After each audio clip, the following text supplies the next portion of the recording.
പരിശുദ്ധ പാത്രിയർക്കീസ് ബാവ അർത്ഥശങ്കയ്ക്കിടയില്ലാതെ വ്യക്തമാക്കിയത് സുറിയാനി ഓർത്തഡോക്സ് സഭയുടെ ഒരു ഭദ്രാസനമായിട്ടാണ് ക്നാനായ സമൂഹത്തെ അദ്ദേഹം കാണുന്നത്. പൂർവികമായിട്ടും ആ സിംഹാസനത്തിൽ ഇരുന്നവരൊക്കെ അങ്ങനെയാണ് കണ്ടിട്ടുള്ളത്. മറ്റൊന്നായിട്ടോ വേറിട്ടോ അവർ കണ്ടിട്ടില്ല. നിങ്ങൾക്ക് അതിൽ താല്പര്യമില്ലെങ്കിൽ നിങ്ങൾക്ക് പിരിഞ്ഞു പോകുന്നതിന് അദ്ദേഹത്തിന് യാതൊരു തടസ്സവുമില്ല, എതിർപ്പുമില്ല. അപ്പൊ അതുകൊണ്ട് ഈ ഇന്ത്യൻ ഓർത്തഡോക്സുകാർ കാണിക്കുന്ന വിധത്തിലുള്ള വൃത്തികേട് കാണിക്കരുത്. കാരണം ഇത്രയും ആയിട്ടും ആ പേര് മലിനമാക്കിക്കൊണ്ട് ചുമ്മാ ഭരണഘടനയിലും തുബ്ദയിലും ഒക്കെ പറഞ്ഞ് അപമാനിക്കുന്ന പരിപാടി അവസാനിപ്പിക്കുക. കീപ്പായപ്പോൾ കീപ്പാ തന്നെ അടിസ്ഥാനം എന്നൊക്കെ ഉള്ളത് മാറ്റിയിട്ട് തോമായപ്പോൾ തോമായാണ് അടിസ്ഥാനം എന്ന് ലിറ്റർജിയൊക്കെ തിരുത്തി തോമസ് ലീഗായുടെ സിംഹാസനത്തിലാണ് എങ്കിൽ എന്തിനാണ് കീപ്പായപ്പോൾ എന്ന് നിങ്ങൾ പാടുന്നത്? എന്തിനാണ് വീടിൻ ഭരണം ശീമോന് എന്ന് പറയുന്നത്? സുറിയാനി ഓർത്തഡോക്സ് സഭയുടെ വിശ്വാസമാണ്, പാരമ്പര്യമാണ്. അപ്പൊ ഇന്ത്യൻ ഓർത്തഡോക്സ് വിഭാഗത്തിലെ ആളുകളോട് ഞാൻ പറയും, നിങ്ങളത് തിരുത്താൻ തയ്യാറാവണം. കാര്യം മോഷ്ടിച്ചുകൊണ്ട് വന്നതാണെങ്കിലും ഇപ്പൊ ഞങ്ങളത് ചൂണ്ടിക്കാണിക്കുമ്പോൾ അത് തിരുത്തണം, നിങ്ങൾ പരിഷ്കരിക്കണം.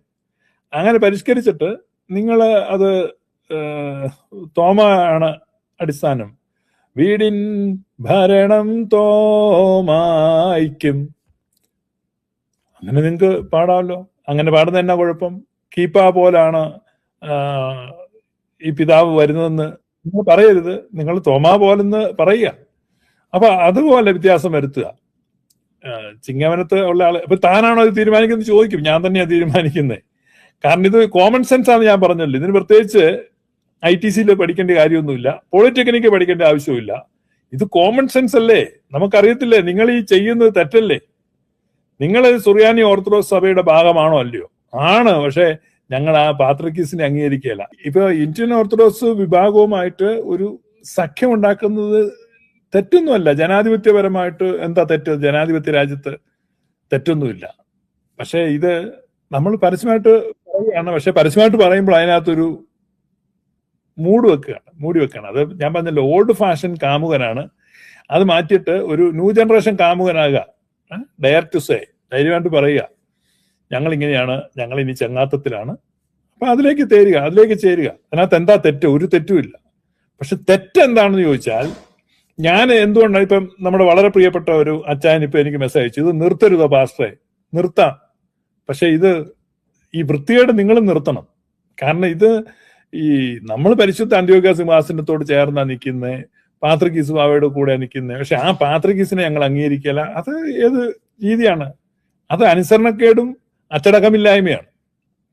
ഞങ്ങൾ ഈ സിംഹാസനത്തിന്റെ കൂടെയൊക്കെയാണ്, പക്ഷെ ഇപ്പൊ ഈ ഇരിക്കുന്ന ആളെ ഞങ്ങൾ അംഗീകരിക്കില്ല. എനിക്കിപ്പോ ഒരാൾ മെസ്സേജ് അയച്ചു, ഈ ഇരിക്കുന്ന ആളെ ഞങ്ങൾ അംഗീകരിക്കുന്നുണ്ട്. അത് ഒരിക്കലും അംഗീകരിക്കാൻ പറ്റില്ല. കാരണം അദ്ദേഹത്തിന് അവിടെ ഡിസ്പ്യൂട്ട് ഇല്ല. അദ്ദേഹമാണ് പാത്രിയർക്കീസ്. അദ്ദേഹത്തെ അംഗീകരിക്കാൻ പറ്റില്ല.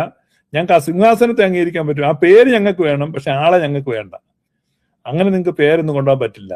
നിങ്ങൾ സ്വയം വേർപെടുത്തി പോവുക. കാരണം എന്തിനാണ് അവിടെ നിൽക്കുന്നത്? എങ്ങനെ അച്ചടക്കമില്ലാതെയും അനുസരണമില്ലാതെയും നിൽക്കുന്നതിൽ ഒരർത്ഥവുമില്ല. There is no point. അങ്ങനെ നിൽക്കുന്നതിൽ അർത്ഥമില്ല. ഇപ്പൊ ഇത്രയും വർഷം കഴിഞ്ഞിട്ടും ഇന്ത്യൻ ഓർത്തഡോക്സുകാർക്ക് ആ പേര് കളയാൻ എന്തോ ഒരു പ്രേമമാണെന്നറിയോ? ഈ ഇന്ത്യൻ ഓർത്തഡോക്സുകാർ ചിന്തിച്ച് 934 ഭരണഘടന എന്തിനാണ് ഈ പാത്രിയർക്കീസിന്റെ പേരെഴുതി വെച്ചിരിക്കുന്നത്?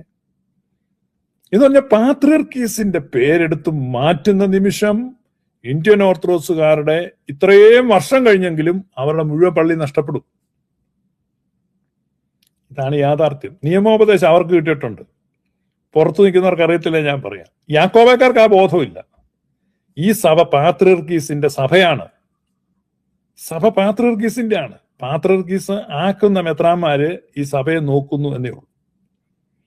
ഇതാണ് യാഥാർത്ഥ്യം. അതാണ് ആ സഭയുടെ സ്ട്രക്ചർ. അല്ലെന്ന് പറയാൻ പറ്റൂ. അല്ലെങ്കിൽ ഓപ്പൺ ചലഞ്ചാണ് ഇന്ത്യൻ ഓർത്തഡോക്സുകാർക്ക്. നിങ്ങൾ ആ ഭരണഘടന പേര് മാറ്റ്, തുബ്ദയിൽ നിന്ന് മാറ്റ്, പിന്നെ നമുക്ക് കളി കാണാം. നല്ല രസമായിരിക്കും കാണാൻ. പറ്റുമോ നിങ്ങൾക്ക്? നിങ്ങൾ ഒന്ന് ഓർത്തു നോക്കി, ഈ വഞ്ചന പാടില്ല, ചതിയിൽ വഞ്ചന പാടില്ല. ഇപ്പൊ ഇന്ത്യൻ ഓർത്തഡോക്സുകാർ നമുക്ക് അതേ പറയുള്ളൂ. നിങ്ങൾ ഇത്രയും വിഘടിച്ചിട്ടും ഇത്രയും എതിർത്തിട്ടും ഇത്രയും പുലഭ്യം പറഞ്ഞിട്ടും ഇത്രയും കേസ് നടത്തിയിട്ടും പിന്നെയും എന്തിനാണ് നിങ്ങൾ അത് വെച്ചോണ്ടിരിക്കുന്നത്? എടുത്തു മാറ്റാൻ പറ്റില്ലേ? നിങ്ങൾക്ക് എന്തിനാണ്, എന്ത് പ്രയാസമാണത് മാറ്റാൻ? ഇത്രയേ ഉള്ളൂ, അത് മാറ്റിയാൽ പോയി. ഇത് പാത്രിയർക്കീസിന്റെ സഭയാണ്. ഇതൊരു ത്രോണിന്റെ കീഴിലാണ്, അത് ത്രോൺ ഓഫ് ആന്റിയോക്കിന്റെ കീഴിലാണ് ഈ സഭ നിൽക്കുന്നത്. അത് നിങ്ങൾക്ക് നിഷേധിക്കാൻ പറ്റില്ല, അത് ആർക്കും നിഷേധിക്കാൻ പറ്റില്ല. പക്ഷെ ഞങ്ങൾക്ക് എന്ത് വേണം? ഞങ്ങളുടെ തോന്നിവാസം ഞങ്ങൾക്ക് നടത്തണം. അപ്പൊ ഇത് ഇത്രയേ ഉള്ളൂ. കേരളത്തിലെ പൊതുസമൂഹത്തെ മലിനമാക്കാതെ നിങ്ങൾ അത് ഒഴിവാക്കി. ഇപ്പം പിണറായി സഖാവ് വാക്ക് തന്നിട്ടുണ്ട്, നിങ്ങൾക്കെല്ലാം സഭകളാകാം, സ്വതന്ത്രമായ സഭകളാകൂ, സ്വന്തമായി ആകൂ. ഇനി ആ പേര് ഉപേക്ഷിക്കൂ. കേരളത്തിലെ പൊതു ചർച്ചകളിൽ നിന്ന് അത് പോട്ടെ. ഈ പാത്രിയർക്കീസും ഈ അന്ത്യോക്യയും ഈ സിംഹാസനവും ഇതെല്ലാം പോട്ടെ. നിങ്ങൾ അതെല്ലാം ക്ലീൻ ചെയ്യുക, ഇറേസ് ചെയ്യുക. എന്നിട്ട് ഒരു പുതിയ തുടക്കം നിങ്ങളെ സഭകൾ നിങ്ങൾ നടത്തൂ. അപ്പൊ ഈ തർക്കങ്ങളൊന്നും ഉണ്ടാകത്തില്ല. ഞാൻ ലൈവ് ചെയ്തില്ല, ഗ്യാരണ്ടിയാണ്. പിന്നെ എന്താണ് ലൈവ് ചെയ്യുന്നത്? ഇത് വെറുതെ ഈ പാത്രിയർക്കീസിനെയും ഈ പൗരാണിക സഭയെയും ആ പാരമ്പര്യത്തെയും ഒക്കെ വലിച്ചഴിച്ച് ആക്ഷേപിക്കുന്നത് തുടരുന്നത് കണ്ട് വിഷമം കൊണ്ട് പറയുന്നതാണ്. ഇത്രേ ഉള്ളൂ. ജ്ഞാനക്കാരുടെ എനിക്കൊരു കുഴപ്പമില്ല. നിങ്ങൾ നിങ്ങളായിട്ട് പോവും. വെറുതെ എന്തിനാണ് ആ സിംഹാസനത്തെ ആക്ഷേപിക്കുന്നത്? മോശമല്ലേ? മോശമെന്നല്ല, വളരെ മോശം.